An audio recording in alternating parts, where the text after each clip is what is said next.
Before we begin, it is my privilege to introduce our distinguished speaker today, PBK Amol Konkane sir. PBK Amol sir पिछले 20 वर्षों से आध्यात्मिक विश्वविद्यालय के सक्रिय सदस्य हैं। सन 2002 में मुंबई विश्वविद्यालय से मैकेनिकल इंजीनियरिंग की डिग्री प्राप्त की है। इंडियन लॉ इंस्टीट्यूट नई दिल्ली से टेक्नीशियन में पोस्ट ग्रेजुएशन की गई डिग्री प्राप्त की। दिल्ली विश्वविद्यालय में LLB की डिग्री प्राप्त की है। वर्तमान में सुप्रीम कोर्ट व हाई कोर्ट के एडवोकेट कार्यरत हैं। Welcome sir. आज का हमारा जो टॉपिक है divine qualities and demonic traits, chapter number 16 Bhagavad Gita. दैवी गुण और राक्षसी प्रवृत्तियां कौन सी हैं? Before starting the seminar, Facebook में कुछ जरूरी क्या है? for 2 minutes.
जैसे हम फिजिकल एक्सरसाइज करते हैं तो ये जो एक्सरसाइज है ये मन की एक्सरसाइज है।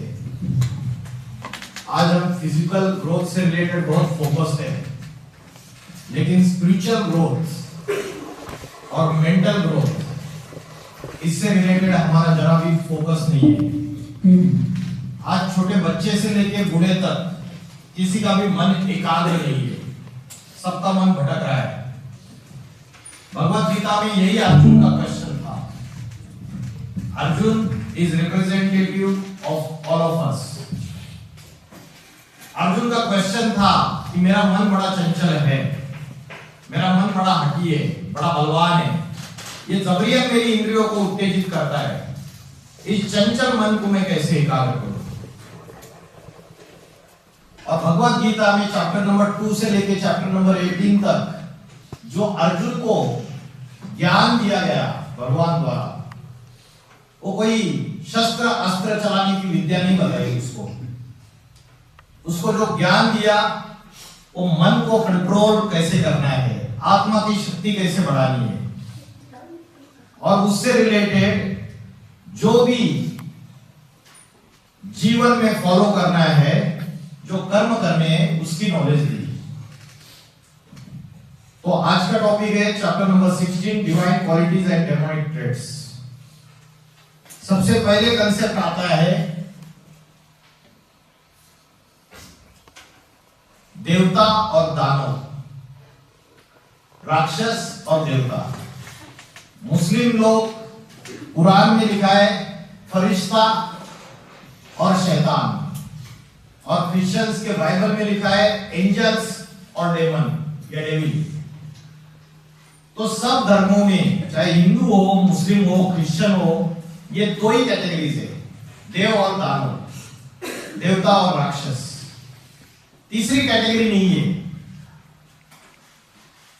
एक्चुअली तीसरी कैटेगरी मनुष्य होनी चाहिए थी, लेकिन नहीं है, क्योंकि उसका रीजन ये है कि मनुष्य ही अच्छे कर्म करता है तो वो देवता कहलाता है, और मनुष्य ही उसके अंदर जब राक्षसी प्रवृत्तियां आती है, पाप कर्म करता है, तो वो राक्षस कहलाता है। इसलिए दो ही कैटेगरीज है। हमारा कंसेप्शन ये है कि स्वर्ग होता है और नरक होता है। पाप करेंगे ज्यादा तो नरक में जाएंगे, पुण्य करेंगे तो स्वर्ग में जाएंगे। कोई मर गया तो कहते हैं स्वर्गवासी हो गया, तो क्या सच में स्वर्ग में चला जाता है वो? कोई भी मर गया तो बोलते हैं स्वर्गवासी हो गए, तो सच में स्वर्ग में चले जाते हैं क्या? एक्चुअली ये मिसकंसेप्शन है। स्वर्ग और नरक ये इसी दुनिया की बात है। दिखाते पाताल में राक्षस है, बड़े बड़े बाल वाले, लंबे लंबे दांतों वाले, भयानक रूप है जिनका। और ऊपर आकाश में ऊपर कई देवताएं रहते हैं स्वर्ग लोक में। तो स्वर्ग और नरक ये इसी दुनिया की बात है।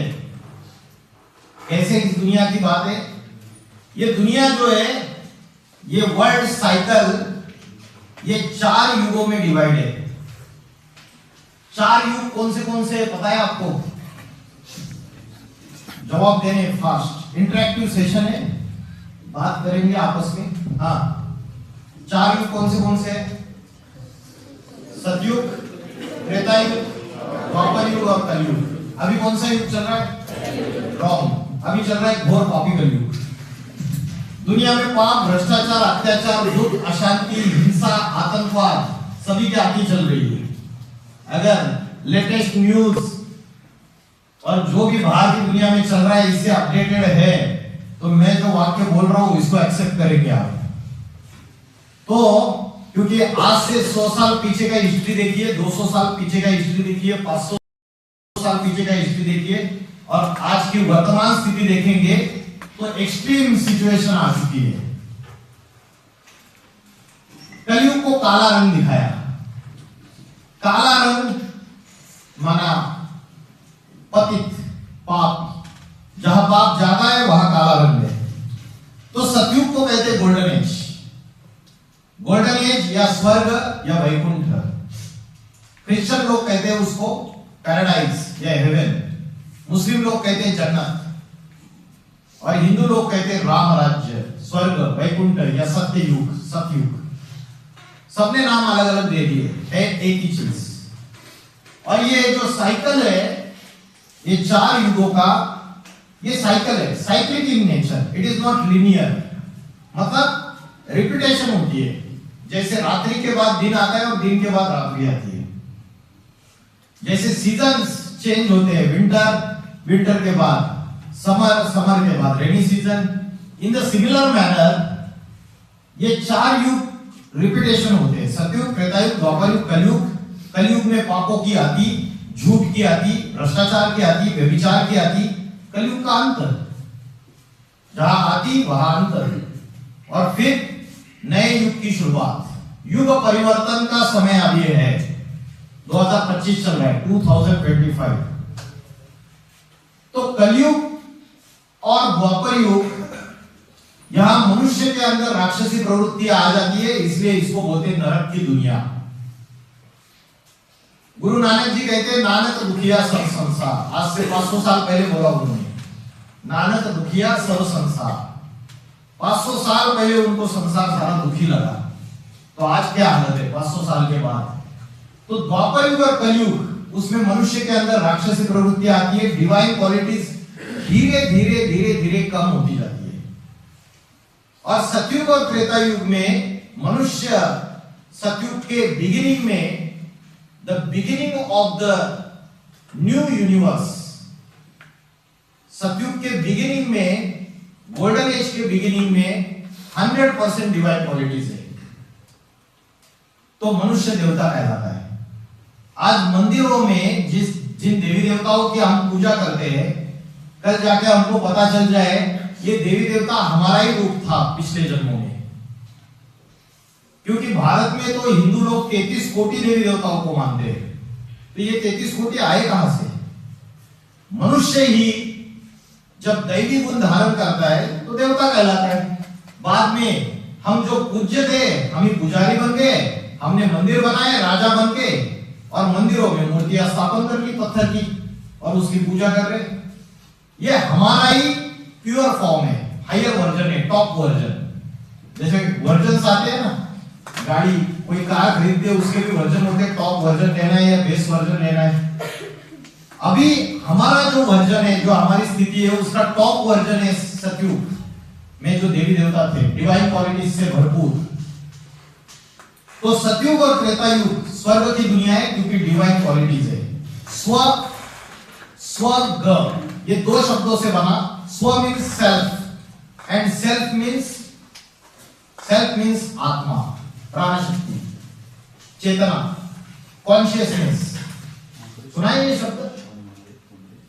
स्वर्ग, जो अपने सेल्फ को जिसने पहचान लिया, जिसने अपनी आत्मा को पहचान लिया और जो सोल कॉन्शियसनेस में स्थित हो गया, वो स्वर्ग है। तो गूगल मीट से चलेगा ना कभी? ये 5000 इयर्स का साइकिल है कंप्लीट। गूगल मीट से चलोगा ना?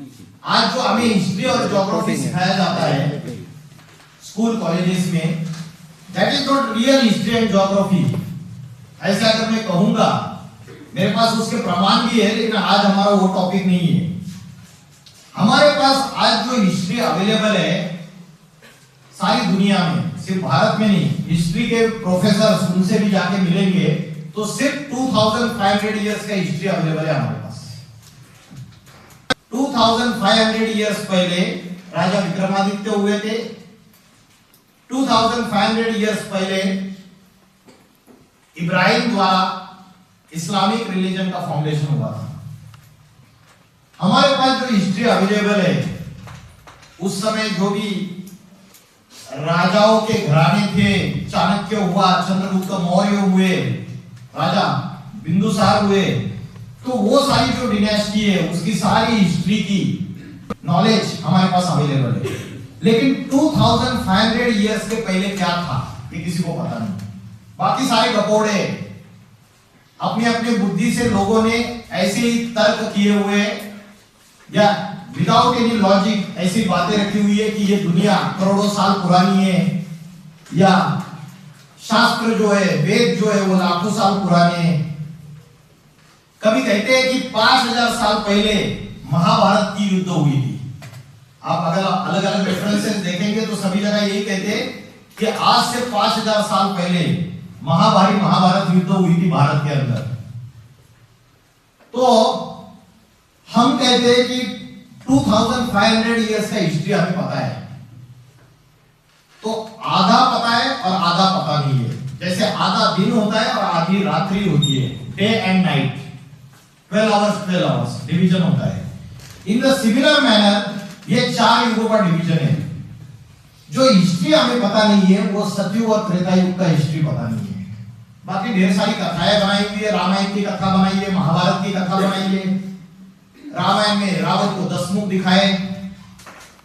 अगर 10 मुख वाला रावण होता तो उसकी जनरेशन में 10 मुख वाले बच्चे भी होने चाहिए। फिर हनुमान हवा में उड़ता था। तो ये जितनी भी कथाएं बनाई ये प्रतीकात्मक है, इसका गहरा आध्यात्मिक रहस्य है। ऐसे नहीं कि राम हुआ नहीं है और पांडव हुए नहीं, हुए, लेकिन उसको स्टोरी फॉर्म में बताया गया,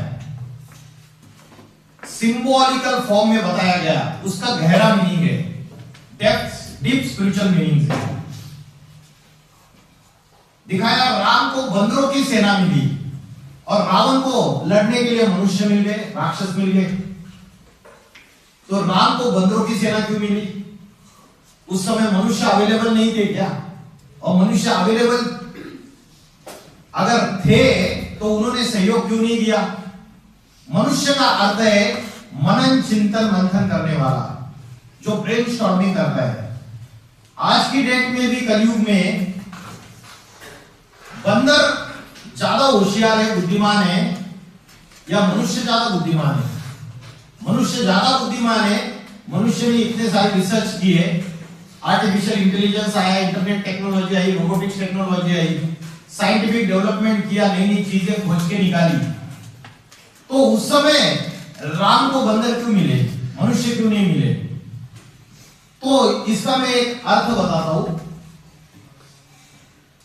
बंदर मिले माना बंदर बुद्धि जैसे मनुष्य, बंदर माना बंदर नहीं, जिनकी बुद्धि बंदर जैसी थी, जानवर जैसी थी, ऐसे मनुष्य मिले, उन्होंने सहयोग दिया भगवान को। तो सतयुग और त्रेता युग की हिस्ट्री पता नहीं है, द्वापर युग और कलयुग की हिस्ट्री पता है 2500 इयर्स की। जो पता नहीं है वो 2500 इयर्स, ऐसे टोटल 5000 इयर्स का साइकिल है। और ये साइकिल 5000 इयर्स का है, इसमें प्रूफ प्रमाण शास्त्रों में भी अवेलेबल है। शास्त्रों में लिखा है काले पंच सहस्त्राणी वर्षाणी, मतलब 5000 साल का जो ये पूरा 4 युगों का काल है, जब उसमें 5000 साल का काल पूरा हो जाता है तो भगवान गंगा जी को कहते हैं कि जो पापी मनुष्य है वो अपने पापों को धोने के लिए गंगा में आके स्नान करते हैं। तो वहां बोला 5000 इयर्स का। और भी दूसरे शास्त्र है, भगवत पुराण है, हरिवंश पुराण है, उसमें भी ये बातें आई है कि कलयुग जो है 1250 इयर्स का है, बस ओनली 1250 इयर्स का। तो ये जो साइकिल है ये रिपीट होता है, सतयुग, त्रेता युग, द्वापर युग, कलयुग। और ये साइकिल का जो लास्ट पॉइंट है, कलयुग का लास्ट और सतयुग की शुरुआत, इन दोनों के बीच में जो 100 इयर्स का समय है उसको बोलते हैं कन्फ्लुएंस एज, संगम युग। ये पाप और पुण्य का संगम है, ये डेमोनिक ट्रेड्स और डिवाइन क्वालिटीज का संगम है, ये झूठ और सत्य का संगम है। आज कलयुग में झूठ ही झूठ है, सभी झूठ बोलते हैं, बड़े भी बोलते हैं, छोटे भी बोलते हैं, राजा भी बोलता है, प्रजा भी बोलते हैं, मिनिस्टर भी बोलता है और साधारण ऑफिस में काम करने वाला छोटा सा उसका जो नौकर है वो भी बोलता है। तो कलयुग है झूठ का राज्य और सतयुग का अर्थ है ये सत्य का युग, जो 100% सत्य है। तो ये ट्रांसफॉर्मेशन जो है, युग का transformation, most sinful condition, impure condition और most pure condition, how it is possible. आज के जो नेता है, पॉलिटिकल लीडर्स, आज के क्रिकेट प्लेयर्स, आज के सेलिब्रिटीज, फुटबॉल प्लेयर, जिनको हमने हीरो बना के रखा हुआ है, क्या ये ट्रांसफॉर्मेशन कर सकते हैं? अभी कंप्लीटली इमोरलिटी बढ़ती चली जा रही है, अति में बढ़ती चली जा रही है। क्या आज के कोई पॉलिटिकल लीडर इसको चेंज कर सकते हैं सिस्टम को, और कंप्लीटली ऐसी दुनिया आ सकती है जहां सत्य का राज्य हो, जहां कोई पाप ना हो। दिल्ली में आम आदमी पार्टी आई, बोले हम करप्शन खत्म करेंगे। आम आदमी पार्टी आने के बाद भी दिल्ली में उतना ही करप्शन रहा, सब जगह, इवन कोर्ट कचहरियों में भी करप्शन होता है, सब जगह करप्शन है। तो ये जो ट्रांसफॉर्मेशन है, ये ट्रांसफॉर्मेशन कौन कर सकता है, ये क्वेश्चन है। और उसका आंसर है सिवाय परमात्मा के या ईश्वर के, ये ट्रांसफॉर्मेशन दूसरा कोई मनुष्य कर नहीं सकता। इसलिए भगवत गीता में उसका आने का टाइमिंग बताया, परमात्मा का या ईश्वर का या गॉड का या अल्लाह का।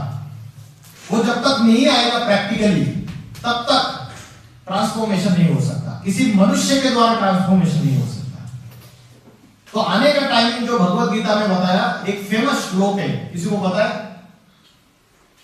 यदा यदा ही धर्मस्य ग्लानिर्भवति भारत, जब धर्म की ग्लानि होती है, अधर्म का बोलबाला होता है। When there is a increase in irreligiousness, और धर्म की ग्लानि होती है, तब दुर्जनों का विनाश करने के लिए सज्जनों की, दुर्जन माना राक्षस, राक्षस माना राक्षसी प्रवृत्ति के मनुष्य, उनका विनाश करने के लिए और सज्जनों की रक्षा करने के लिए मैं आता हूं मतलब है नहीं यहाँ पे। He comes, कहां से आता है? डॉक्टर्स भी बोलते हैं कि ऊपर वाला चाहे तो सब कुछ ठीक हो जाएगा, हमने पूरी कोशिश कर ली है। तो ऊपर से आता है, नीचे सब धर्म वाले मानते हैं, हिंदू मानते हैं, मुस्लिम मानते हैं, क्रिश्चियन मानते हैं, तो वो आता है। तो ये 4 युगों का चक्र है और उसका ट्रांसफॉर्मेशन जो है वो कलयुग के एंड में होता है। अभी राक्षस की परिभाषा क्या है? रावण का अर्थ है रावयते इति लोकाः, जो लोगों को रुलाता है वो रावण। मन से बददुआएं देंगे, मन के जो थॉट्स है, नेगेटिव थॉट्स, उससे दूसरों को दुख देंगे। वाचा से मतलब बाय वर्ड्स दूसरों को दुख देंगे, या कर्म से दूसरे को दुख देंगे, तो वो रावण है। और हम सभी रावण हैं। क्या हम अगर अपने आप को चेक करें, मन से, वाचा से, कर्म से हम किसी को दुख नहीं देते क्या? सवेरे से लेकर रात तक हम अपने आप की चेकिंग करें या अपने लाइफ में अपने आप को झांक के देखें, तो अगर हम किसी को मन से, वाचा से और कर्म से दुख देते तो हम रावण हैं, हम राक्षस हैं। और ये राक्षस की डेफिनेशन है, जो तन से, मन से, धन से या कर्म से दूसरों को दुख देते हैं, वो राक्षस है। महाभारत में एक दुर्योधन और एक दुशासन दिखाया और रामायण में एक रावण दिखाया, लेकिन आज दुनिया में लाखों करोड़ों दुर्योधन दुशासन है या नहीं है? बताइए। जो द्रौपदियों का चीर हरण कर रहे हैं, तो वो एक कैरेक्टर दिखाया, सिर्फ एक स्टोरी बताई, उसमें एक कैरेक्टर दिखाया। लेकिन आज असली कलयुगी दुनिया में ये राक्षस खुलेआम सारे घूम रहे हैं और हमारे सबके अंदर ये राक्षसी प्रवृत्तियां बढ़ती चली जा रही है। जब कॉन्शियस स्टेज हाई हो जाएगी, माना आत्मा का ध्यान करेंगे, तो डिवाइन क्वालिटीज आएंगी। और जब हमारी कॉन्शियस नीचे की तरफ जाएगी, लोअर कॉन्शियस स्टेज होगी, तो डेमोनिक ट्रेट्स, राक्षसी प्रवृत्तियां। तो भगवत गीता में जो 16वां अध्याय है, उसमें फर्स्ट जो श्लोक है, उसमें दैवी गुण बताए। डिवाइन क्वालिटीज क्या है? हम बचपन से सुन के आए। झूठ नहीं बोलना, हिंसा नहीं करना, किसी को दुख नहीं देना, करुणा, कंपैशन, प्रेम भाव, ज्यादा लोभ न करना, स्वार्थी नहीं बनना, अलग अलग दान करना, इंद्रियों का संयम करना, ये बहुत सारी डिवाइन क्वालिटीज है जो बचपन से सुन के आए हम। मैं आज आपको बताऊंगा एक ही डिवाइन क्वालिटीज में सत्व संशुद्धि। फर्स्ट श्लोक है भगवद गीता का, अभय सत्व संशुद्धि ज्ञान योग व्यवस्थिता दानम दमस्य यज्ञस्य स्वाध्यायस्तप आर्जवम्। सत्व संशुद्धि का अर्थ है मन और बुद्धि की सफाई, the cleansing of mind and intellect. आज हम एक ही देखेंगे बस। तो cleansing of mind and intellect, मन और बुद्धि की सफाई कैसे करनी है?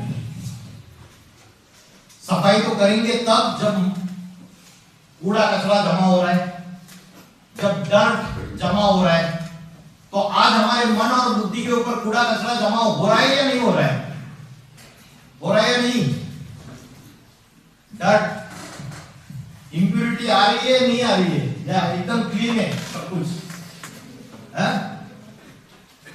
सवेरे से लेकर रात तक निगेटिव और वेस्ट थॉट ज्यादा चलते हैं या पॉजिटिव थॉट ज्यादा चलते हैं? निगेटिव। और आज ये जो इंटरनेट का जमाना है, social media, WhatsApp, TikTok, YouTube, Facebook, Instagram, Snapchat, तो इससे बुद्धि श्रेष्ठ बन रही है या बुद्धि भ्रष्ट बन रही है? भ्रष्ट बन रही है। इसका मतलब बुद्धि कभी श्रेष्ठ थी, तो कब थी? क्या? जब सोशल, मैडम का कहना है जब सोशल मीडिया नहीं था तब बुद्धि श्रेष्ठ थी। Actually the body is mortal, the soul is immortal. शरीर मरता है, आत्मा कभी मरती नहीं है, अजर अमर अविनाशी है। आप कौन सी जनरेशन हो? जेन जी। वो जनरेशन है जिसको बोलते हैं digital born child, internet born child. तो मैडम की जनरेशन अलग थी, हमारी जनरेशन अलग है, और बूढ़े बुजुर्ग है उनकी जनरेशन अलग थी। तो अभी बुद्धि भ्रष्ट हो रही है, इसका मतलब कभी श्रेष्ठ थी, तो कब थी? मैंने बोला soul never dies, what dies? Body dies.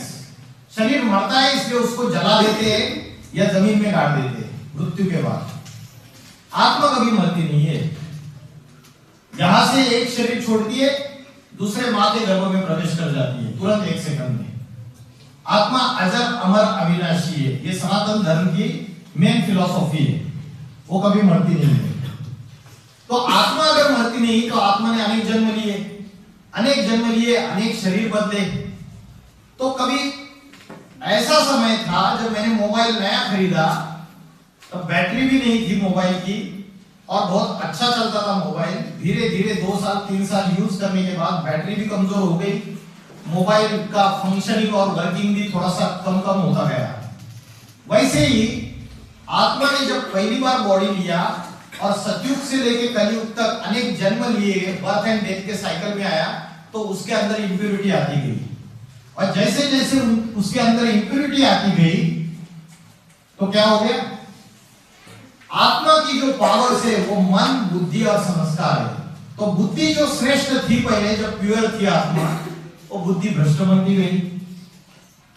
तो आज हम रियलाइज कर रहे हैं कि हम रॉन्ग पाथ में जा रहे हैं। इसका मतलब आप कभी तो राइट पाथ में थे, तब आपको रियलाइज हो रहा है कि हम रॉन्ग पाथ में जा रहे हैं। तो 2 चीजें हैं, एक है फिजिकल बॉडी और एक है बियॉन्ड द फिजिकल बॉडी। कोई ऐसी पावर है जो हमारे शरीर को चलाती है, जो आंखों से दिखती नहीं है लेकिन है। जैसे यहां से मैंने, या आपका नाम क्या है? तनिका, आपका बी फार्मेसी चल रहा है ना? बी फार्मेसी का कोर्स करके यूएसए चली गई, एम फार्मेसी की है, यूएसए चली गई, बैठ जाओ। और तनिका की मां यहां बैठी हुई है हमीरपुर में। तनिका की मां ने ट्राई किया वीडियो कॉलिंग तनिका को, और नेटवर्क फेल है मोबाइल का, और she is not able to connect with Tanika. तो तनिका की मां यहां बैठ के तनिका को याद करती है सच्चे दिल से। और तनिका, क्या पॉसिबल है कि आपको टचिंग हो? मां याद कर रही है हमीरपुर में बैठ के, आप यूएसए में हो, पॉसिबल है आपको टचिंग हो? पॉसिबल है? पॉसिबल है, मैडम कह रहे पॉसिबल है, तनिका कह रही नहीं पॉसिबल। क्यों? मां प्यार नहीं करती? अरे मां का प्यार ऐसा है, तुम्हारे मोबाइल के नेटवर्क फेल हो जाएंगे, साइंस के सारे साधन फेल हो जाएंगे। मां सच्ची प्रीत है, सच्ची मोहब्बत है अपनी बच्ची से, तो उसके वाइब्रेशन 7 समुद्र पार भी ट्रैवल करके तनिका को वहां टचिंग होगी कि मां ने मुझे याद किया, हिचकी आएगी और अपने फ्रेंड को बोलेगी जरूर मेरी मां याद कर रही है। तो ये वाइब्रेशन की पावर है, ये मन के जो संकल्प है, थॉट से, इससे जो वाइब्रेशन निकल रहे हैं उसकी पावर है। जहां साइंस के साधन फेल हो जाते हैं वहां मन की शक्ति काम करती है, ये वाइब्रेशन की पावर काम करती है, और वो तब काम करती है जब प्यूरिटी है। तो ये वाइब्रेशन आंखों से दिखते नहीं है लेकिन उसको महसूस कर सकते हैं। वैसे आत्मा आंखों से दिखती नहीं है लेकिन उसको अनुभव किया जा सकता है। शरीर 5 तत्वों का बना हुआ है। कौन से 5 तत्व? जल, वायु, अग्नि, पृथ्वी, आकाश। मिट्टी का पुतला है, मिट्टी में मिल जाता है, लेकिन आत्मा जो है वो एक एनर्जी है, प्राण शक्ति है। आत्मा चली गई तो शरीर डेड बॉडी है। आत्मा ही सुख अनुभव करती है और आत्मा ही दुख अनुभव करती है। इस बात को मानते हो या नहीं मानते हो? जैसे ही आत्मा चली जाती है, जो शरीर है उसको डंडे से पिटाई करते रहो, उसको दुख होगा क्या? डेड बॉडी को डंडे से पिटाई करते रहो, उसको दुख होगा? नहीं होगा।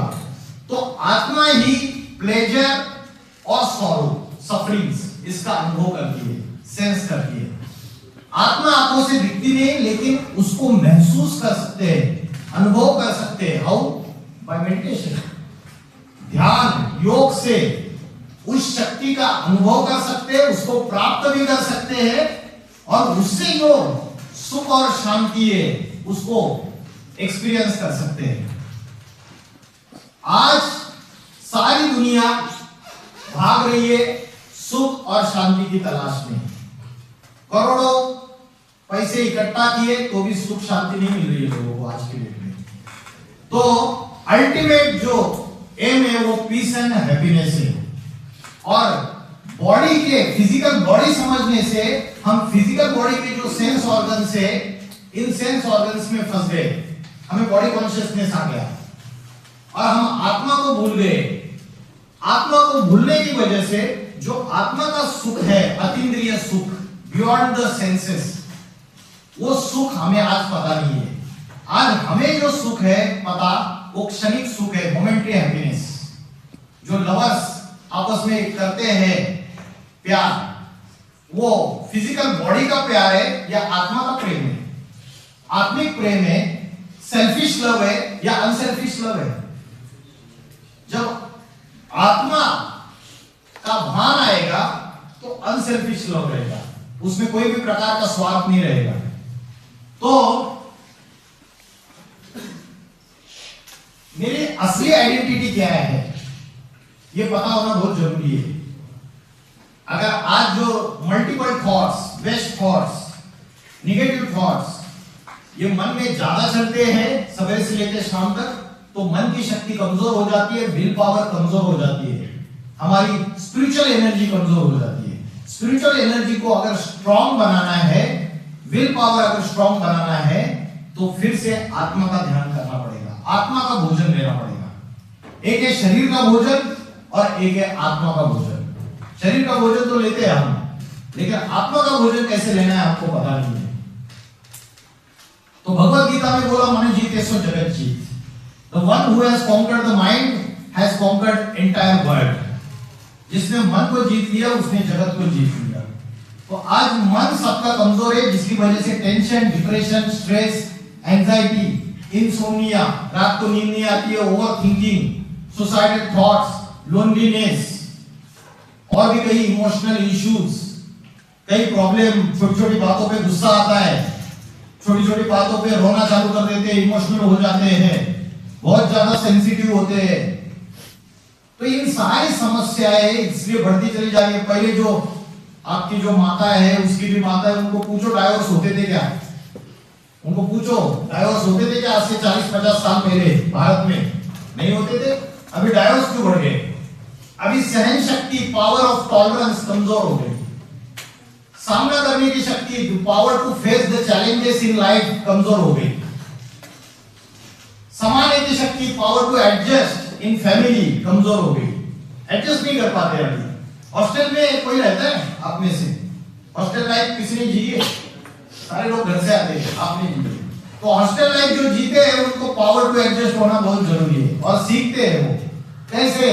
रूममेट्स होते हैं, मेरे इंजीनियरिंग के रूममेट्स थे जब मैं इंजीनियरिंग कर रहा था। मेरा रूममेट जो है वो, क्योंकि कॉमन बाथरूम्स होते थे हमारे, एक विंग होती थी, एक फ्लोर का एक विंग बोलते हैं उसको। तो मेरा रूममेट जो है वो हमेशा जो नहाने की बकेट है वो छुपा के रखता था ताकि दूसरा कोई लेके ना जाए। और मैं दिलदार एकदम, मेरी बकेट हमेशा नहाने की सबके लिए ओपन, कोई भी उठा के लेके जाए, नहा के वापस ला के रखते। तो अलग अलग प्रकार के, अलग अलग संस्कारों के, अलग अलग स्वभाव, नेचर के सब लोग इकट्ठा आते हैं, तब आपकी परीक्षा हो जाती है कि आप एडजस्ट कर सकते हो या नहीं कर सकते हो, सबके साथ मिलके चल सकते हो या नहीं। These are the all powers of the soul. Power to tolerate, power to face the challenges, power to assimilate, power to adjust, decision making power, निर्णय करने की शक्ति, परखने की शक्ति, power to discriminate। कई बार जीवन में ऐसे लोग आते हैं हमको धोखा देके चले जाते हैं, मीठी मीठी बात करेंगे और इतने फ्रॉडलेंट रहते हैं, इतने चीटर्स रहते हैं कि हमें बाद में पता चल जाता है। तो निर्णय करने की शक्ति, परखने की शक्ति, सहन करने की शक्ति, समाने की शक्ति, सामना करने की शक्ति अलग अलग चैलेंजेस का लाइफ में, these are the powers of the soul। ये आत्मा की शक्ति है और आत्मा को जितना पावरफुल बनाएंगे, मन को जितना पावरफुल बनाएंगे, ये सारी पावर्स उस व्यक्ति के पास रहेगी।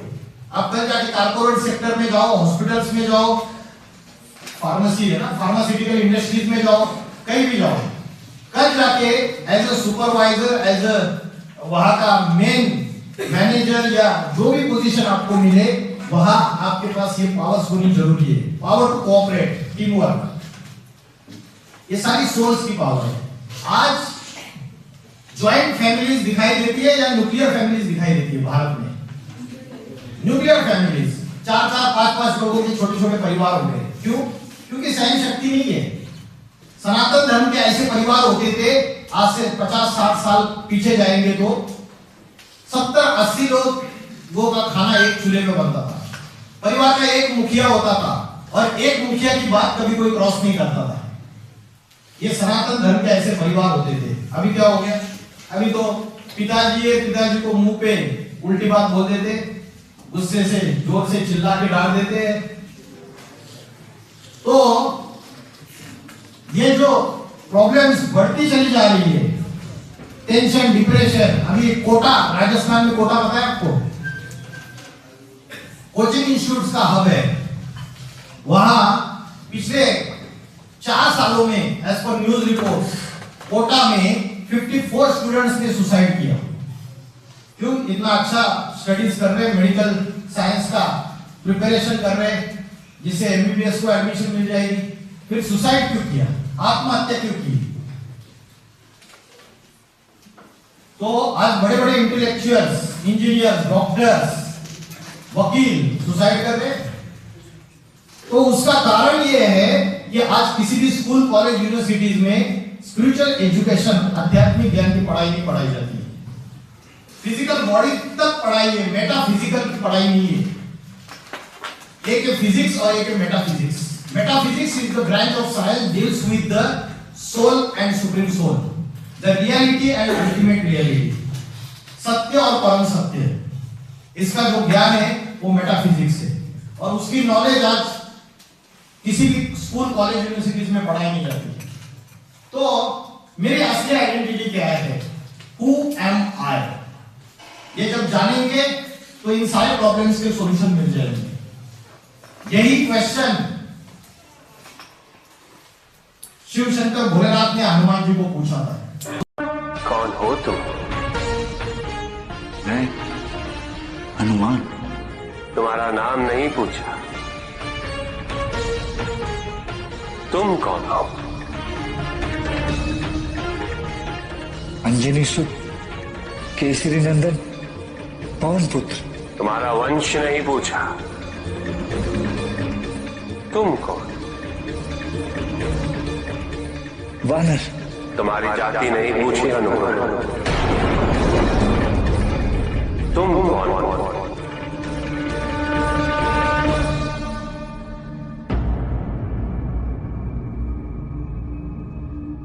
मुझे ज्ञात नहीं, मुझे केवल ये ज्ञात है कि मुझे कुछ ज्ञात नहीं। मुझे अभी यही ज्ञात है कि मैं स्वयं अज्ञात हूं। तो हनुमान जी भी अपनी आइडेंटिटी भूल गए, अर्जुन भी अपनी आइडेंटिटी भूल चुका था। अब भगवत गीता का पूरा नॉलेज देने के बाद चैप्टर नंबर 18 में अर्जुन को रियलाइज हो गया अपनी आइडेंटिटी। तो आज हम अपनी फिजिकल बॉडी को अपनी असली आइडेंटिटी समझ बैठे। आज हम अपनी आइडेंटिटी, जो टेम्पररी आइडेंटिटी है, उसको ही हम परमानेंट आइडेंटिटी समझ बैठे। क्या temporary identity? Who are you? ये क्वेश्चन जब पूछते हैं तो जवाब देते हैं, मैं मुस्लिम हूँ, मैं हिंदू हूँ, मैं क्रिश्चियन हूँ, मैं डॉक्टर हूँ, मैं फार्मासिस्ट हूँ, मैं वकील हूँ, इंजीनियर हूँ। क्वालिफिकेशन के आधार से, जाति के आधार से, धर्म के आधार से, नेशनलिटी के आधार से हम अपनी आइडेंटिटी बताते हैं या तो अपना नाम बता देते हैं। That is not your permanent identity. आपकी परमानेंट आइडेंटिटी और रियल आइडेंटिटी वो है जो जन्म लेने से पहले भी थी, मां के गर्भ में भी थी और मृत्यु होने के बाद भी रहेगी। वो आपकी रियल आइडेंटिटी है और वो रियल आइडेंटिटी है I am a soul not a physical body. तो ये तो ठीक है, मैं आत्मा हूं, शरीर नहीं। आत्मा दिखती कैसे है पता नहीं, आत्मा रहती कहाँ है पता नहीं, उसका ध्यान कैसे करें?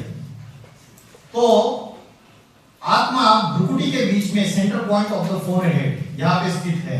जैसे सूर्य एक जगह स्थित होता है, सारी दुनिया को रोशनी देता है, वैसे आत्मा यहां पे टॉप पोजीशन पे बैठी हुई है और यहां से सारे शरीर को एनर्जी पास करती है। साइंस के स्टूडेंट तो इस बात को मानेंगे नहीं। तो मैंने पहले ही बोला, अनुभव करने की बात है। तो आत्मा भ्रुकुटी के बीच में स्थित है, इसके लिए मेरे पास एक रेफरेंस है, प्रूफ है। भगवत गीता में बोला है भ्रूर मध्य प्राण आवेश सम्यका, भ्रुकुटी के मध्य में प्राण शक्ति स्थित है। और एक प्रूफ है कि भारत की जो माताएं बहनें हैं हमारी, वो यहाँ पे बिंदी लगाती है और पुरुष लोग यहाँ पे टीका लगाते हैं, तिलक। क्यों यहाँ पे लगाते, यहाँ पे क्यों नहीं लगाते? क्योंकि आत्मा यहाँ टिकी हुई है। द्वापर युग से जब हमारे जो ऋषि मुनि है, उनको जब ये पता चला कि मनुष्य बॉडी कॉन्शियसनेस में आ रहा है, तब मनुष्य को ये ध्यान रहे, और जब बॉडी कॉन्शियसनेस में आता है तो दुखी होता है, तो मनुष्य के ये ध्यान रहे कि उसकी आत्मा यहाँ रहती है, इसलिए ये बिंदी लगाने की, टीका लगाने की परंपरा शुरुआत हो गई।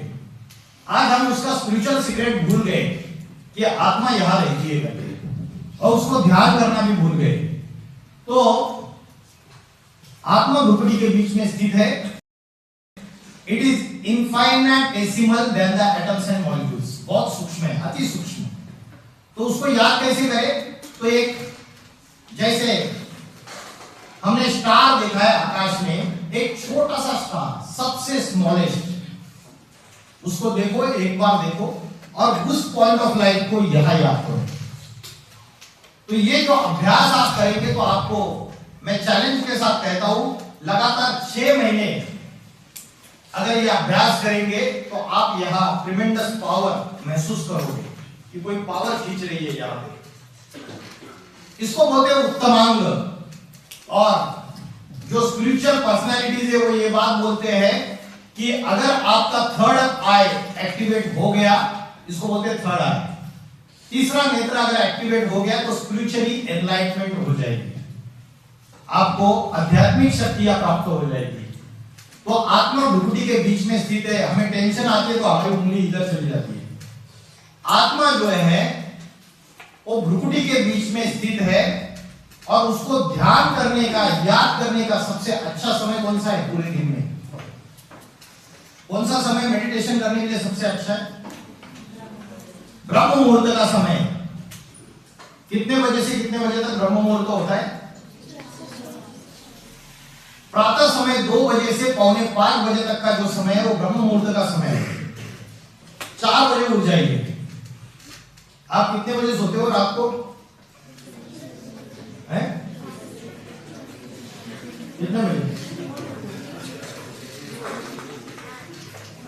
कितने? 10:30 11 जल्दी सो जाते हैं। 12 बजे के बाद पे है कोई घर? कोई माइका लाल 12 बजे के बाद कोई नहीं है? सच में अच्छे बच्चे, मतलब हमीरपुर अच्छा है, गलत समझ रहा। तो आज की डेट में रात को देर समय तक जगने की आदत हो गई है, और या तो वीडियो गेम्स खेलते रहेंगे, उसमें एक दूसरे को मार रहे, और सारा वायलेंस, जैसे हम देखते, जो सुनते, जो पढ़ते हैं, वैसे हम बनते। Law of attraction, as you think so you become, as you imagine so you create. जैसे आप सोचते हो वैसे आप बनते हो। जो माइंड के जो थॉट्स है, इससे आप अपना वर्ल्ड तैयार करते हो। जैसे बोलते हैं ब्रह्मा ने अपने थॉट से, अपने संकल्पों से ये यूनिवर्स का क्रिएशन किया, वैसे हम अपनी दुनिया अपने मन के संकल्पों से, थॉट से तैयार करते रहते हैं। तो ब्रह्म मुहूर्त का समय अच्छा समय, रात को 9:30 बजे से लेकर 12:30 1 बजे तक का जो समय है, उसको शास्त्रों के अनुसार राक्षस काल कहा जाता है। और राक्षस काल में जो जगते हैं उनके अंदर सारी राक्षसी प्रवृत्ति आती है। गंदे गंदे वेब सीरीज देखेंगे या कोई ऐसी चीजें देखते रहेंगे जिसमें सेक्सुअलिटी है, क्राइम है, एक्सट्रीम। तो एटीट्यूड हमारी सारी सोच बुद्धि वैसी हो जाएगी, मन में वैसी चीजें आएंगी, तो कर्म भी वैसे ही होंगे। फिर तो ये गाड़ी जो है, एक गाड़ी का ड्राइवर का भोजन अलग है और गाड़ी का भोजन अलग है।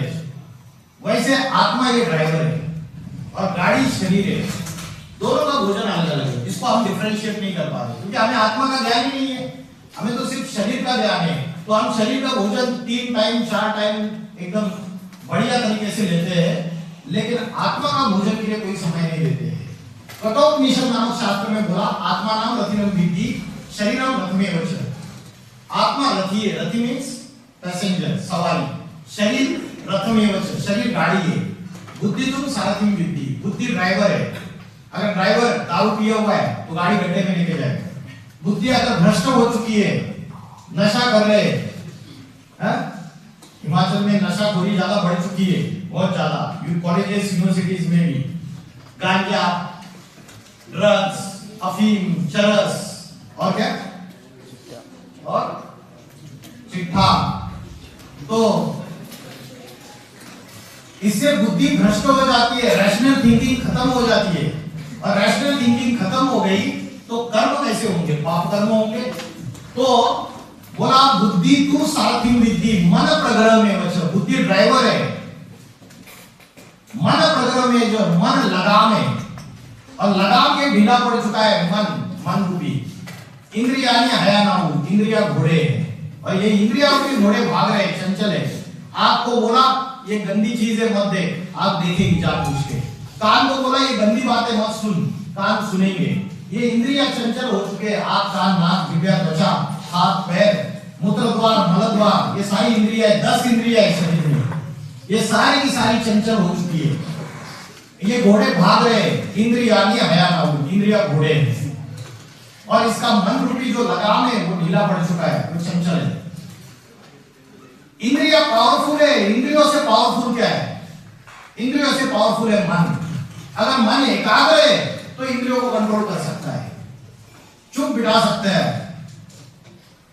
इंद्रिया अगर एक्साइट हो रही है तो मन उसके ऊपर कंट्रोल कर सकता है। और मन से पावरफुल क्या है पता है, मन से पावरफुल है बुद्धि। बुद्धि है डिसीजन मेकिंग पावर, और मन है सोचने की शक्ति। पॉजिटिव थॉट्स, नेगेटिव थॉट्स मन में आते हैं, और बुद्धि है decision making power, what is right and what is wrong, what is good and what is bad, ये डिसीजन लेने की पावर है। अगर बुद्धि में आप फीडिंग अच्छे विचार, स्पिरिचुअल एजुकेशन, गुड थॉट्स, अच्छी बातें डालोगे तो नेगेटिव थॉट्स भाग जाएंगे, और बुद्धि का जो विजडम है, विवेक है, वो जागरूक हो जाएगा, और वो विजडम जो है वो चंचल मन को कंट्रोल में रखेगा। और चंचल मन को कंट्रोल रखेगा तो अल्टीमेटली इंद्रियों को हम कंट्रोल में रख सकते हैं। जो योगी पुरुष है वो ब्रह्म मुहूर्त के समय उठता है और अपने इंद्रियों को कंट्रोल करने को और अपने मन को कंट्रोल करने का अभ्यास करता है। और जो भोगी पुरुष है रात को देर तक सोते रहेंगे, सवेरे भी देर से उठेंगे, और उनकी सारी एक्टिविटीज ऐसी होगी, दिनचर्या। तो आत्मा का भोजन क्या है, क्या है आत्मा का भोजन, क्या बताए, फूड ऑफ द सोल। क्या क्या है बताओ बताओ जल्दी, खाना नहीं खाया क्या? इतने शांत हो क्या आप लोग, जैसे मेरे सामने शांत हो, कुछ बोलते नहीं या बोरिंग हो रहा है। आत्मा का भोजन क्या है, योग और ज्ञान और ध्यान। ध्यान मतलब योग, और योग का अर्थ क्या है, लिटरल मीनिंग, योग मतलब जोड़ना। किसको किससे जोड़ना, योग मतलब जोड़ना, किसको किससे जोड़ना, कनेक्शन, किसका किससे कनेक्शन, पता नहीं है किसी को। आत्मा को परमात्मा से जोड़ना, इसको कहते हैं योग। परमात्मा माना ultimate authority, supreme being, supreme power, supreme soul, ईश्वर, शिव, भगवान, गॉड, अल्लाह, परमात्मा। तो उससे कनेक्शन जोड़ना, क्योंकि उसके अंदर सारी डिवाइन क्वालिटीज है, सारी पावर्स है, और हमारे अंदर नहीं है। तो हमें अगर पावर भरनी है तो उससे कनेक्शन जोड़ना पड़ेगा। और दूसरी चीज स्पिरिचुअल नॉलेज।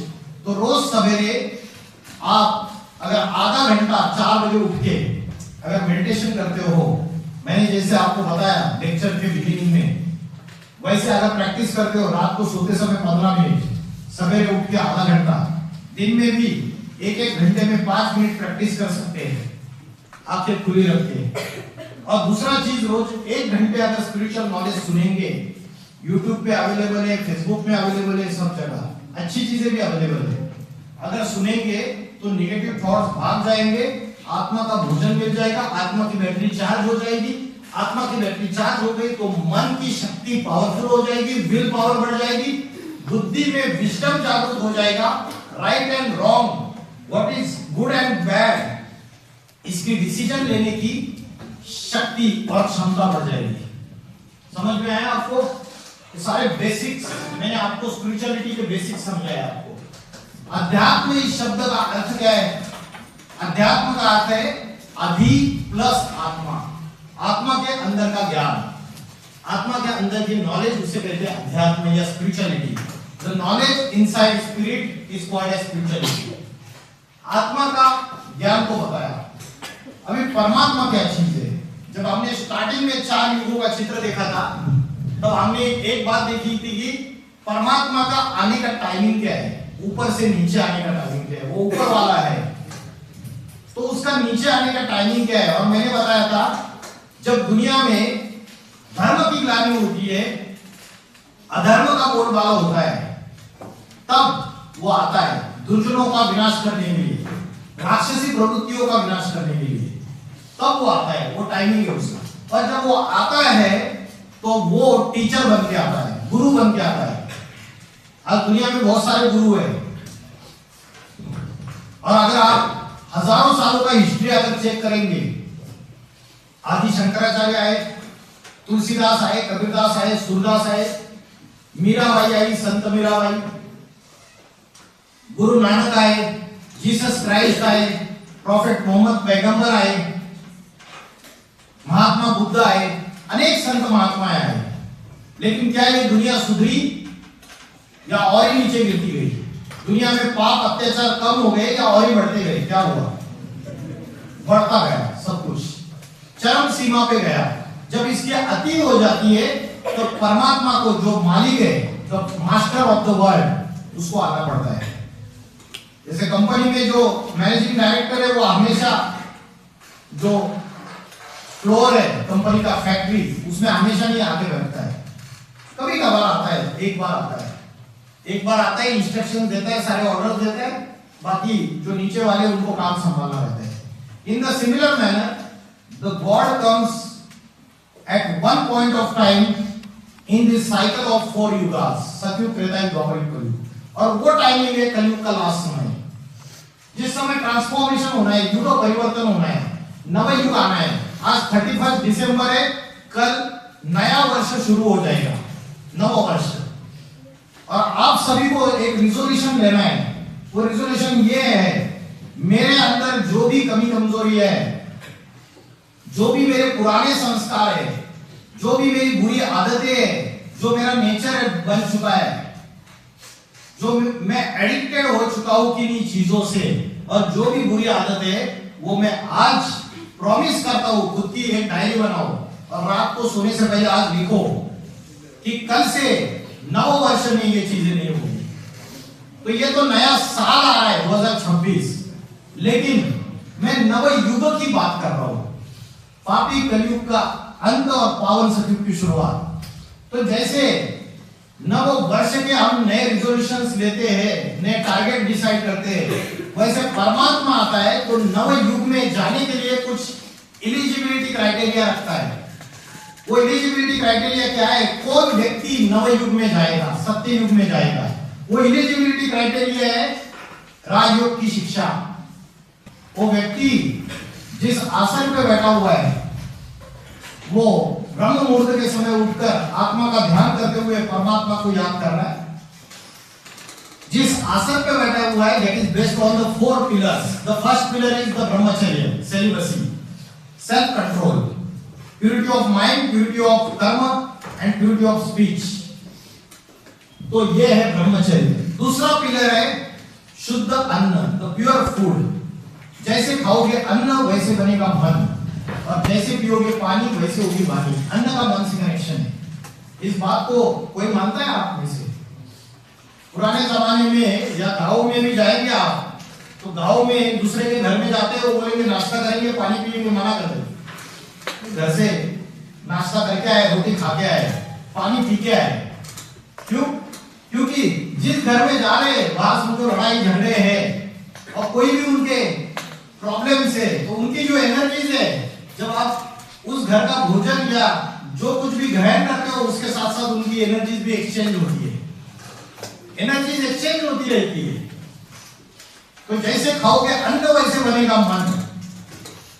रेस्टोरेंट में खाना बनाने वाला शेफ है, रेस्टोरेंट या 5 स्टार होटल में, और खाना बनाते वक्त उसके मन में गंदे गंदे विचार आ रहे हैं, समझो डिलीशियस डिश कुक कर रहा है वो, बढ़िया डिश, और उसके मन में गंदे गंदे विचार आ रहे हैं, वेश्यागमन के विचार आ रहे हैं, उसके मन में किसी का मर्डर करने के विचार आ रहे हैं, किसी के साथ दुश्मनी है, और वो खाना बनाते वक्त खाना तो उसने अच्छा बनाया, लेकिन खाना बनाते वक्त उसके आंखों से हाथों से जो वाइब्रेशन निकल रहे हैं, जो आंखों से दिखते नहीं है, उस वाइब्रेशन का असर उस अन्न के ऊपर होता है, और जो अन्न ग्रहण करने वाला व्यक्ति है उसके ऊपर भी होता है। इसलिए हमारे मूड स्विंग हो जाते हैं, मूड स्विंग हो गए, मूड चेंजेस होते हैं, मूड्स क्यों होते हैं? क्योंकि जैसा भोजन लेते हैं हम, भोजन बनाने वाले व्यक्ति के वाइब्रेशंस अन्न के ऊपर असर करते हैं और वह खाने वाले व्यक्ति के ऊपर भी असर करते हैं। इसलिए शांत वातावरण में अगर घर में मां पवित्र शांत मन से परमात्मा की याद से अगर भोजन बनाती है, तो वो भोजन परिवार में रहने वाले सभी सदस्यों के ऊपर, बच्चों के ऊपर, सबके ऊपर अच्छे संस्कार देंगे। तीसरा है दैवी गुण, डिवाइन क्वालिटीज, और चौथा है सत्संग, स्पिरिचुअल एजुकेशन। तो ये 4 पिलर से राजयोग की शिक्षा के, और परमात्मा आके टीचर बन के ये राजयोग की शिक्षा पढ़ाते हैं, जिसके लिए हम बोलते हैं गुरु ब्रह्मा, गुरु विष्णु, गुरुदेव महेश्वर। तो कब आए भगवान? कब उन्होंने ब्रह्मा के रूप में गुरु बन के, शंकर के रूप में गुरु बन के, सदगुरु बन के पढ़ाई बढ़ाई? कभी तो कोई टाइम रहेगा 4 युगों में, या इमेजिनरी कंसेप्ट से सारे के आकाश में कहीं बैठे हुए और वहां से पढ़ाई पढ़ा रहे?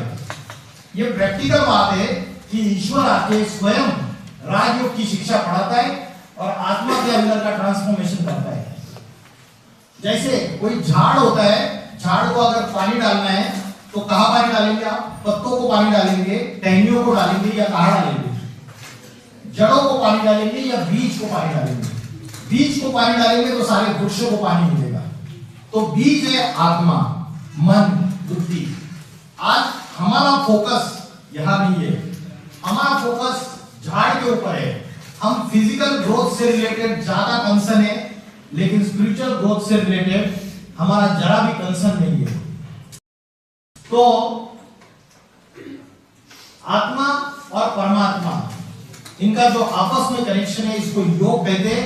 और राजयोग क्या चीज है, राजयोग की व्याख्या क्या है, हम सभी एक आवाज में बोलेंगे, मेरे पीछे बोलेंगे आप लोग।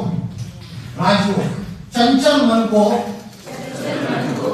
भ्रुकुटी के बीच में आत्मा में स्थिर करते हुए परमात्मा से कनेक्शन जोड़ना। Okay, thank you. इसको राजयोग कहते हैं। तो आत्मा का भोजन मैंने आपको बताया, आत्मा कहाँ रहती है ये बताया, आत्मा का ध्यान कैसे करना है ये बताया। उसके बाद एक नेक्स्ट क्वेश्चन है, आत्मा के भोजन से आत्मा की बैटरी चार्जिंग होती है, तो आत्मा की बैटरी डिस्चार्ज किन चीजों की वजह से होती है? आत्मा के शत्रु कौन है? Which are the enemies of the soul? किसी को पता है?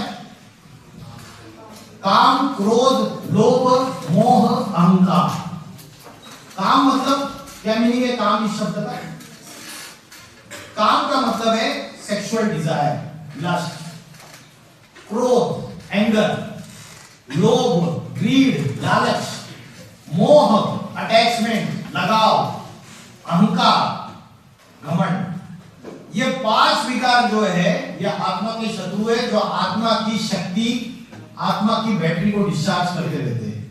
क्राइम पेट्रोल सीरियल देखा है? देखा है क्या? किसी ने भी नहीं देखा? नहीं पता?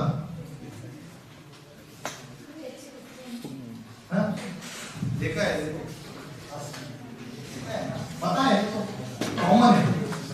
इसमें कोई भी एपिसोड निकालो आप, उसमें जो क्राइम कमिट किया उसका कॉज, अगर एक लाइन में अगर आप उसका कॉज निकालोगे, कारण या तो लस्ट, या तो एंगर, या तो ग्रीड, या तो अटैचमेंट, या तो ईगो, तभी क्राइम कमिट किया। इसमें से एक रीजन जरूर होगा। सही बोल रहा हूं ना मैं? परफेक्ट। तो डिवाइन क्वालिटीज भगवत गीता में 16वें अध्याय में दिया हुआ है। मैंने आपको एक ही समझाई, मन और बुद्धि की सफाई कैसे करनी है, सत्व संशुद्धि, cleansing of mind and intellect, और उसके लिए मैंने बताया स्पिरिचुअल नॉलेज, और दूसरी चीज बताई मैंने आपको योग, मेडिटेशन। ये दो चीजें बताई, बाकी डिवाइन क्वालिटीज ढेर सारी है। फिर उसके बाद डेमोनिक ट्रेट्स है। तो पाखंड, हाइपोक्रेसी, आज जो दुनिया में पाखंड चल रहा है, दिखावा चल रहा है, जिसको बोलते हैं हाइपोक्रेसी, जो बड़े बड़े संत महात्मा है अध्यात्म में, धर्म में, वो भी दिखावा कर रहे हैं। लोग बीमारी दूर करने के लिए उनके पास जाते हैं, वो करोड़ों रुपए कमाते हैं लोगों को बेवकूफ बना के।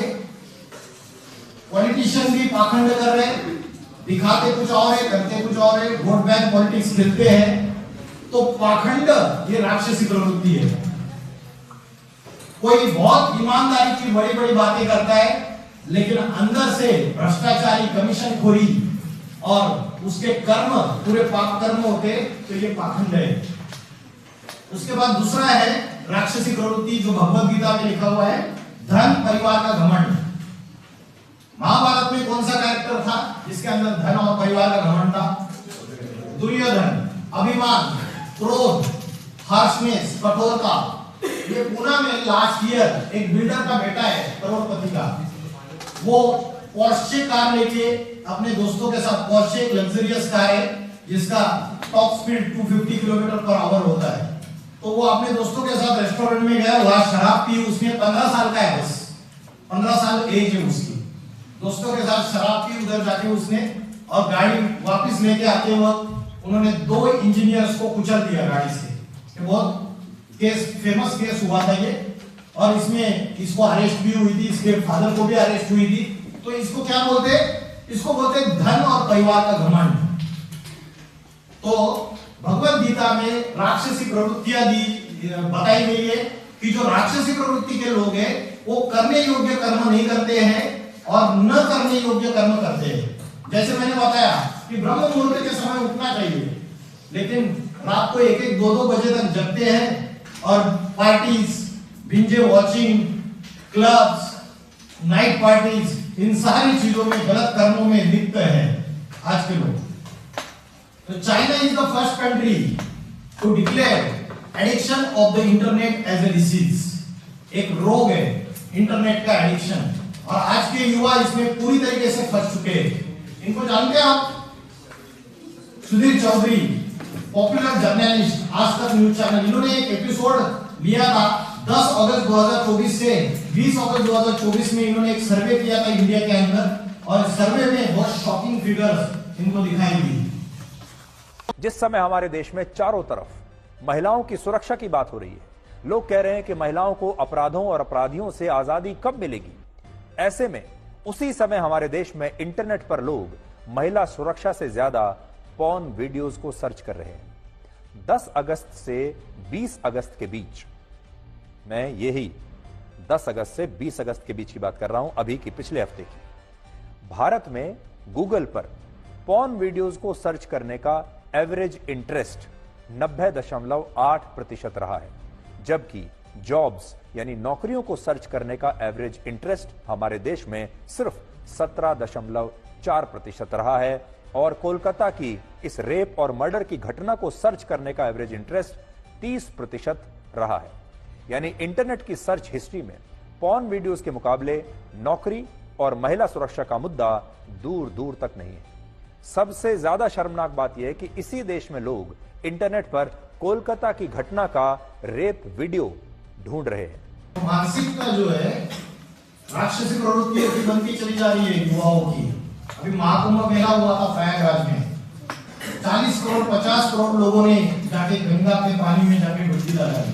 आत्मशुद्धि के लिए हमारी माताएं बहनें भी गई थी, और कुछ युवाओं ने क्या किया, उनके स्नान करते वक्त उनके फोटोग्राफ वीडियो बनाए कपड़े चेंज करते वक्त उनके वीडियोस बनाए और सोशल मीडिया में वायरल कर दिया और लाखों रुपए कमाए, इनके ऊपर केसेस रजिस्टर्ड हो गए। तो ये मानसिकता राक्षसी प्रवृत्ति वाली मानसिकता है। आज सोशल मीडिया प्लेटफॉर्म्स पे इनको जानते हो आप, समय रैना, ये लोग ऐसी भद्दी लैंग्वेज यूज करते हैं, ऑब्सीन लैंग्वेज यूज करते हैं कि छोटे छोटे बच्चे इनको पॉडकास्ट वगैरह देखते रहते हैं। तो उसकी वजह से क्या हो रहा है, समाज का पतन हो रहा है। इनके ऊपर केसेस भी रजिस्टर्ड हो गए, सुप्रीम कोर्ट तक मैटर गया था, अभी थोड़ा सुधर गया है। हरियाणा की यूनिवर्सिटी है, मैंने हरियाणा बहुत विजिट किया, हिमाचल में अलग अलग जगह में गया।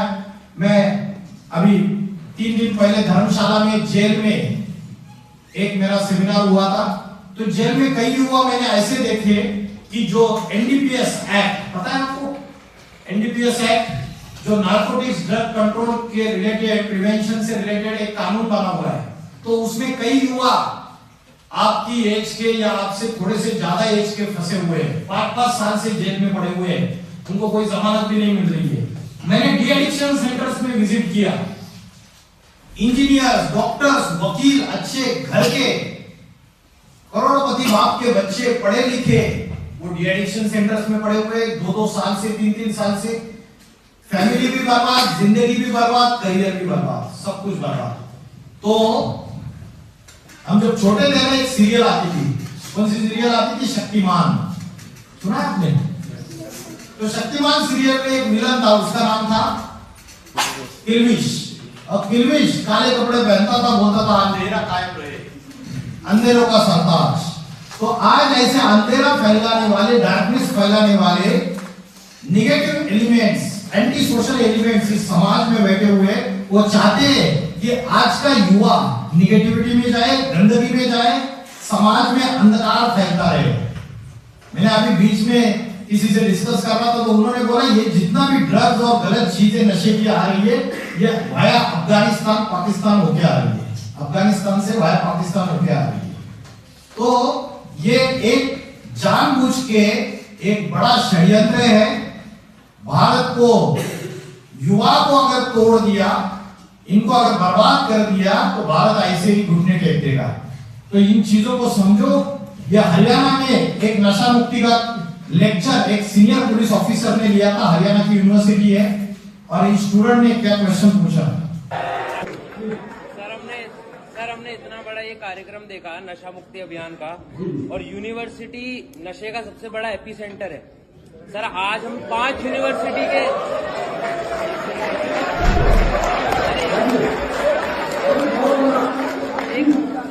सर हम 5 यूनिवर्सिटी के बच्चे यहाँ पर, 4 यूनिवर्सिटी के बच्चे यहाँ पर बैठे हैं।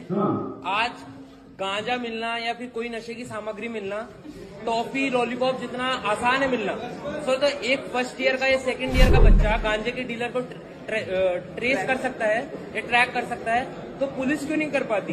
क्या पुलिस ही पीछे छूट रही है?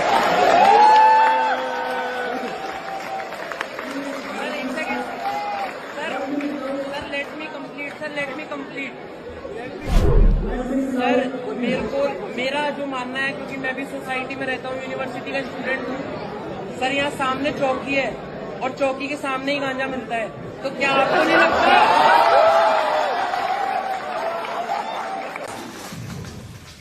ये राक्षसी प्रवृत्ति वाले लोग, भगवद गीता कहती है, करने योग्य कर्म नहीं करते और न करने योग्य कर्म करते हैं। ये अनेक इच्छाओं में फंसे हुए रहते, लस्ट, सेक्सुअल डिजायर, क्रोध, इनके अधीन, इनके कंप्लीटली डिपेंडेंट हो चुके हैं। इनको बोला राक्षसी प्रवृत्ति के लोग। तो भगवद गीता में बताया राक्षसी प्रवृत्ति के लोग अन्याय पूर्वक धन का संचय करते, दुनिया की सारी संपत्ति अन्याय पूर्वक इकट्ठा करते। अपने देश में अगर देखा जाए तो भ्रष्टाचार चरम सीमा पे। और आपने हर्षद मेहता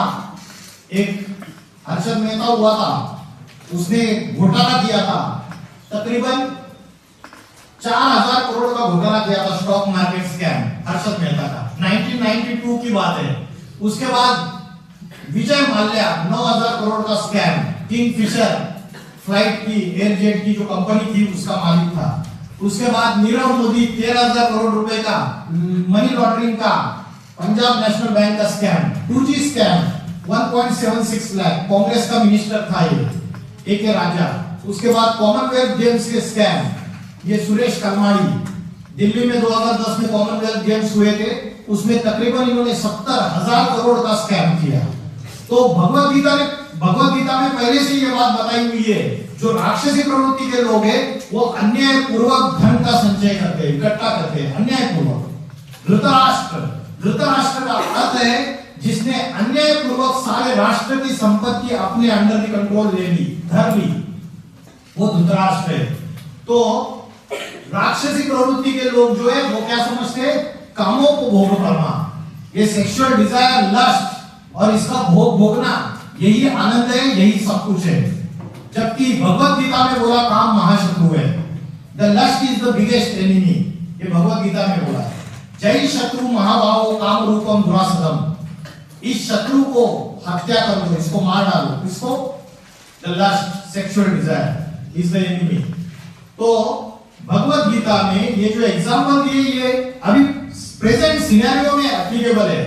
जो लोग बोलते हैं कानून को भोगो कर्मा, आज सुप्रीम कोर्ट में एक केस चला गया 4-5 साल पहले, जिसमें पत्नियां अपने पति के खिलाफ केस डाल रहे, मैरिटल रेप हो रहा है हमारे साथ, इसको भी रेप के ऑफेंस में आप इंक्लूड कर लो।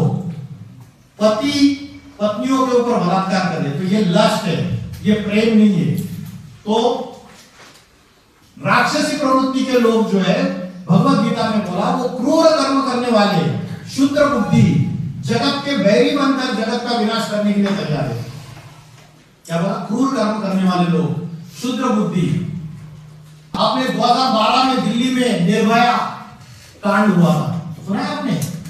उसमें क्रूरता पूर्वक उसके साथ बलात्कार हुआ था और उसके बाद उसकी डेथ हो चुकी थी। तो जो राक्षसी प्रवृत्ति के लोग हैं आज वो ऐसे क्रूर कर्म कर रहे हैं और जगत के बैरी बनकर जगत का विनाश करने के लिए तैयार है। छोटी छोटी बच्चियों के ऊपर बलात्कार हो रहे, 6 महीने की, 1 साल की, 2 साल की। तो ये राक्षसी प्रवृत्तियां मनुष्य के अंदर बढ़ती चली जा रही है। अंतरराज्यीय युद्ध, अंतरराष्ट्रीय युद्ध बढ़ते चले जा रहे हैं। क्या बोला? जगत के बैरी बनकर जगत के विनाश के लिए तैयार है। ये अभी की बात है। नॉर्थ कोरिया का प्रेसिडेंट का नाम क्या है? नॉर्थ कोरिया का प्रेसिडेंट किम जोंग उन। उनके पास न्यूक्लियर वेपन्स है और उसके आधार पे वो धमकियां देता है सारी दुनिया को, महासत्ता अमेरिका को भी धमकियां देता है कि न्यूक्लियर वेपन्स को एक्सप्लोर कर दूंगा और विनाश कर दूंगा।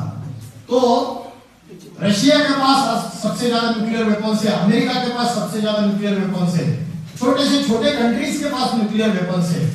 तो आज मॉडर्न साइंस ने मनुष्य के विनाश के सारे साधन तैयार कर लिए। ये वो समय है 2025। सेकंड वर्ल्ड वॉर हुआ था 1945 में, खत्म हो गया था और 1945 में फर्स्ट एटम बॉम्ब का इन्वेंशन हुआ था। किसने इन्वेंशन किया पता है आपको? किसने इन्वेंशन किया? First atom bomb invented by scientist Robert Oppenheimer. उसकी मूवी भी आई है हॉलीवुड में 2 साल पहले। तो रॉबर्ट ओपेनहाइमर ने 1945 में फर्स्ट एटम बॉम्ब का इन्वेंशन किया और आज छोटे से छोटे कंट्री के पास एटॉमिक वेपन्स है। और भगवत गीता में बोला जो राक्षसी प्रवृत्ति के लोग हैं वो क्या करते? असत्य सिद्धांतों को पकड़कर उसको फॉलो करते हैं, मतलब फॉल्स प्रिंसिपल्स को फॉलो करते हैं। जैसे आज की डेट में समाज के जो इंटेलेक्चुअल्स है, जजेस, वकील, डॉक्टर्स, आज के जजेस ने क्या फैसला दिया सुप्रीम कोर्ट के कि लिविंग रिलेशनशिप जो है वो लीगलाइज है। जबकि भारत की संस्कृति है क्या ये? भारत में तो शादी पवित्रता का बंधन माना जाता था। भारत सती सावित्री का देश था। राजा अगर लड़ाई में मारा जाता था तो रानी जल्दी आग में कूद जाती थी, जोहार कर लेती थी, लेकिन पर पुरुष को अपने शरीर को टच करने नहीं देती थी। ये भारत की नारी की पवित्रता थी, परंपरा थी। आज क्या हाल हो गए? Living relationship legalise. शादीशुदा महिला अगर पर पुरुष के साथ इलिसिट रिलेशनशिप रखती है, अनैतिक संबंध रखती है, दैट इज नॉट ऑफेंस। ये सुप्रीम कोर्ट का कहना है। ये सारे 5-6 सालों में ये सारे फैसले हैं। Homosexuality is not offence. तो समाज पतन की ओर जा रहा है और असत्य सिद्धांतों को पकड़कर उसको फॉलो कर रहे हैं। मास्टरबेशन, आज का मेडिकल साइंस बोलते हैं अच्छी बात है, reduce stress, relieve tension, improve sleep, increase your focus, boost your mood, elevate aches and pain. ये आज का मेडिकल साइंस बोलता है। और अध्यात्म बोलता है वीर्यनाश मृत्यु के समान है। मतलब आपकी जो वीर्य शक्ति है जब डिस्चार्ज हो जाती है तो आपकी आध्यात्मिक शक्ति, स्पिरिचुअल एनर्जी कमजोर बन जाती है। और आज का युवा सोशल मीडिया पे जो गंदी गंदी चीजें आ रही है उसकी वजह से अपनी शक्ति का नाश कर रहा है, अपनी बुद्धि का नाश कर रहा है। वीर्य नाश से बुद्धि नाश भी होती है और मन उसका कभी स्थिर नहीं रहेगा, एकाग्र नहीं रहेगा।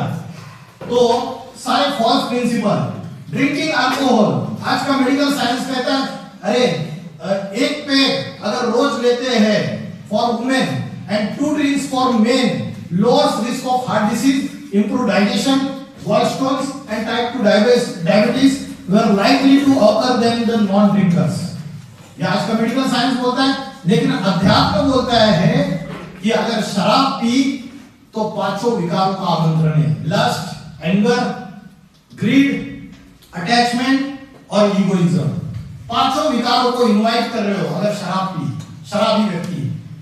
तो शराबी व्यक्ति जो है शराब पीने से आत्मा के जो शत्रु है काम, क्रोध, लोभ, मोह, अहंकार, ये 5 आक्रमण करते हैं और फिर पाप कर्म ही होते, पुण्य कर्म नहीं होते।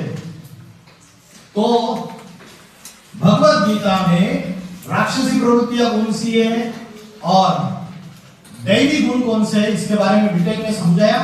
मैं लेक्चर के एंड पे आ रहा हूं।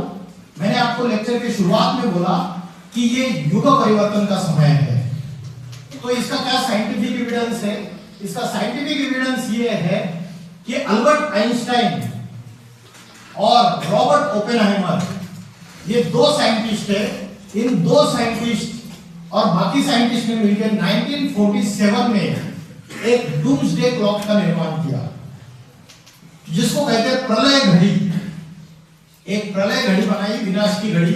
उस विनाश की घड़ी के जो 2 हैंड्स है अगर वो 12 के ऊपर आ गए, 12 क्लॉक के ऊपर, तो दुनिया विनाश हो जाएगी, ऐसा उनका कहना है। तो ये घड़ी इन्होंने सेट की, हर साल में ये घड़ी सेट करते हैं। 1947 में ये घड़ी बनाई थी, विनाश की घड़ी। और इन्होंने 3 रीजंस बताए कि जब एटम बॉम्ब का इन्वेंशन हो गया तो उन्होंने बोला मानवता जो है, ह्यूमैनिटी विनाश के नजदीक आती जा रही है।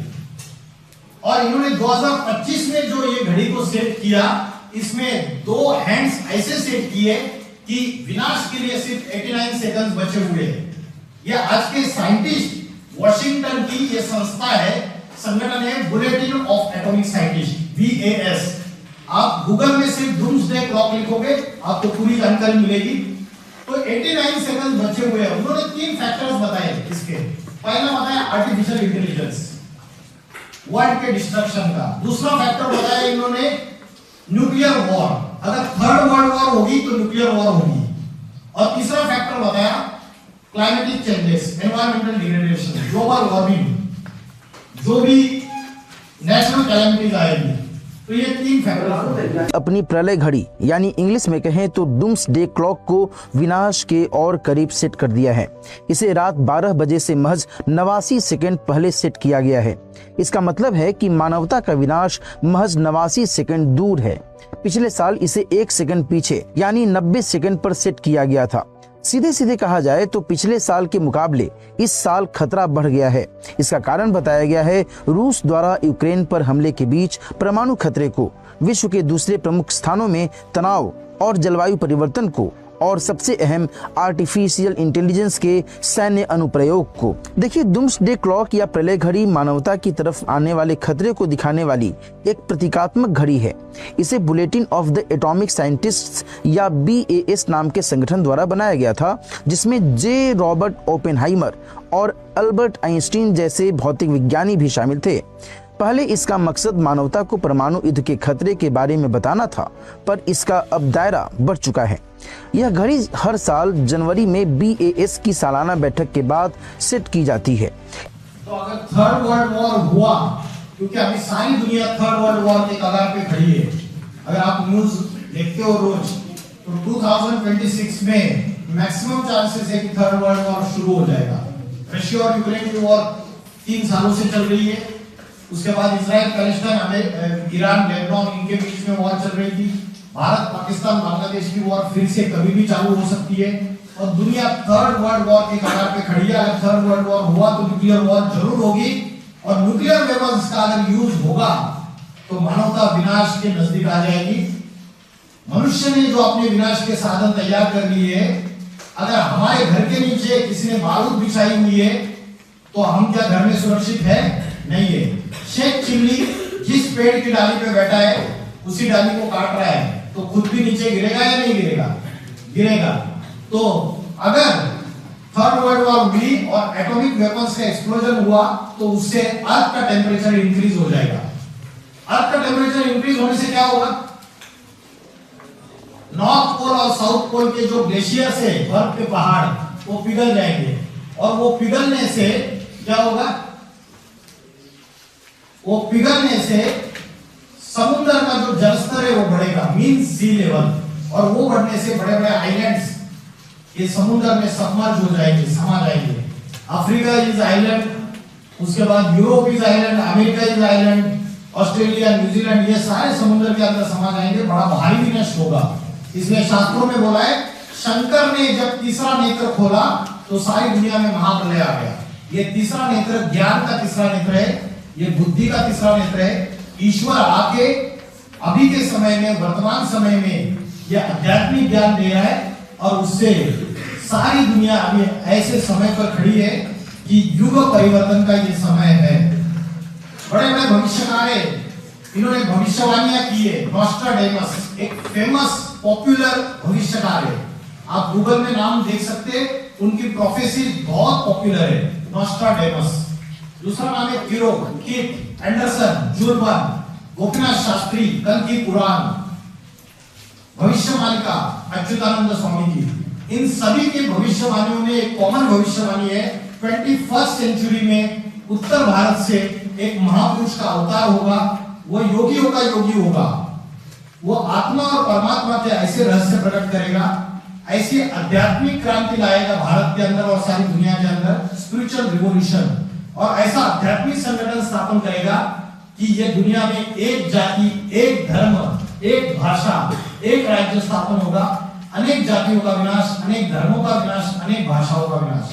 वसुधैव कुटुंबकम, भारत विश्वगुरु बनेगा आने वाले समय में। इस ट्रांसफॉर्मेशन को सिर्फ 10-12 साल का समय काफी है, बचा हुआ है। इतना बोलकर मैं रुकता हूं। ओम नमः शिवाय।